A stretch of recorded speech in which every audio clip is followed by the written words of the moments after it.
Hi friends, அஸ்ஸலாமு அலைக்கும். இன்னைக்கு மம்மா சமையலில் சின்ன குழந்தைங்கள்லேருந்து பெரியவங்க வரைக்கும் எல்லாருக்குமே ரொம்ப பிடிச்ச குட்டி குட்டி மைதா பிஸ்கெட் எப்படி செய்கிறதுன்னு தான் பார்க்க போகிறோம்.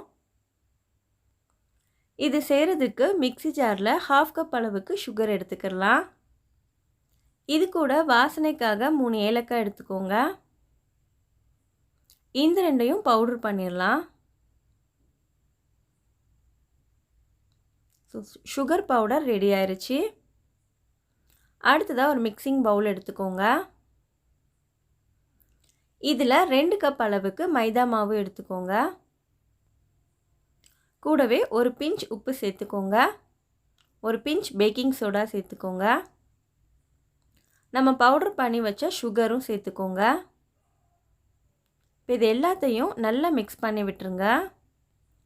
இப்போ இதோட 1/4 கப் அளவுக்கு நெய் சேர்த்துக்கலாம். நெய் நீங்கள் சூடாக்க வேண்டியதில்லை, அப்படியே சேர்க்கலாம். இப்போ இது எல்லாத்தையும் நல்லா விரவி விட்டுறலாம்.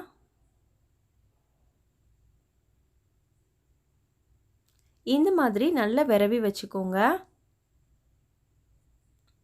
இது கூட 1/4 கப் அளவுக்கு பால் சேர்த்துக்கோங்க. இப்போ இதை நல்ல சப்பாத்தி மாவு பதத்துக்கு பிசைஞ்சு வச்சுக்கலாம். ஸோ இந்த அளவு பாலே போதுமானதாக இருக்கும். எக்ஸ்ட்ராவாக தண்ணி எதுவும் தேவைப்படாது. உங்களுக்கு தேவைப்பட்டுச்சுன்னா நீங்கள் லைட்டாக மட்டும் தெளித்து விட்டுக்கோங்க. இப்போ இதை நல்லா இந்த மாதிரி பிசைஞ்சு எடுத்துக்கலாம். ஸோ மாவு நல்லா சாஃப்டாக பிசைஞ்சாச்சு. இதை மூடி வச்சிடலாம். ஸோ 1 மணி நேரத்துக்கு இது நல்லா ஊறட்டும். இதை டிஸ்டர்ப் பண்ண வேண்டாம். 1 ஹவர் கழித்து பாருங்கள், மாவு நல்லா ஊறிடுச்சு. இப்போ ஒரு சப்பாத்தி பலகை எடுத்துக்கோங்க. ஸோ நம்ம பிசைஞ்ச மாவை 2 போர்ஷனாக பிரிச்சுக்கலாம். ஸோ ஒரு போர்ஷன் மட்டும் எடுத்து பால் மாதிரி உருட்டிக்கோங்க. இப்போ இதை கொஞ்சம் மொத்தமாக பரத்திக்கிடலாம். ஸோ மெல்லிசாக தேவையில்லை, கொஞ்சம் தடிமனாக இருக்கிற மாதிரி பரத்திக்கோங்க. இப்போ இதை நம்ம வேண்டிய ஷேப்பில் கட் பண்ணிக்கிடலாம். உங்கள்கிட்ட குக்கி கட்டர் இருந்துச்சுன்னா நீங்கள் அதை வச்சு கூட கட் பண்ணி எடுத்துக்கலாம். ஸோ உங்களுக்கு விருப்பப்பட்ட ஷேப்பில், விருப்பப்பட்ட டிசைனில் இதை நீங்கள் கட் பண்ணிக்கோங்க. நான் இந்த மாதிரி குட்டி குட்டி ஸ்கொயராக கட் பண்ணுறேன். இப்போ இது எல்லாத்தையும் கட் பண்ணி எடுத்துக்கிடுவோம்.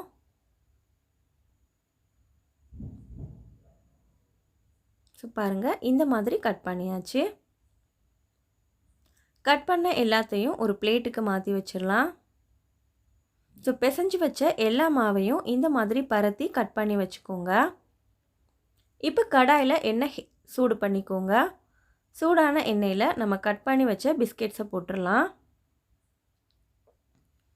ஸோ நிறையா சேர்க்காமல் கொஞ்சம் கொஞ்சமாக பேட்சஸாக போகிறீங்க. நம்ம சுகர் சேர்த்துருக்கறனால இது ஈஸியாகவே பொன்னிறமாயிரும். ஸோ லோ ஃப்ளேமில் வச்சு நல்லா ஃப்ரை பண்ணணும். இப்போ பாருங்கள், எல்லாமே சூப்பராக நல்லா பொன்னிறமாக பொரிச்சு எடுத்தாச்சு. ஸோ இதை பிளேட்டுக்கு மாற்றிடுங்க. இதே மாதிரியே நம்ம கட் பண்ணி வச்சுருக்கிற எல்லா பிஸ்கெட்டையும் கொஞ்சம் கொஞ்சமாக போட்டு ஃப்ரை பண்ணி எடுத்துக்கலாம். ரொம்ப ரொம்ப டேஸ்டியான கலக்கலா அல்லது மைதா பிஸ்கெட் ரொம்ப ஈஸியாக செஞ்சாச்சு. இந்த மாதிரி நீங்களும் செஞ்சு பாருங்கள். இந்த வீடியோ உங்களுக்கு பிடிச்சிருந்தால் லைக் பண்ணுங்கள் அண்ட் உங்கள் ஃப்ரெண்ட்ஸோட ஷேர் பண்ணிக்கோங்க. இதே மாதிரி வீடியோஸ் உங்களுக்கு பிடிக்கும்னா நம்ம சேனலை சப்ஸ்கிரைப் பண்ணி வச்சுக்கோங்க. நம்ம அடுத்த ஒரு சூப்பரான வீடியோவில் பார்க்கலாம். பை.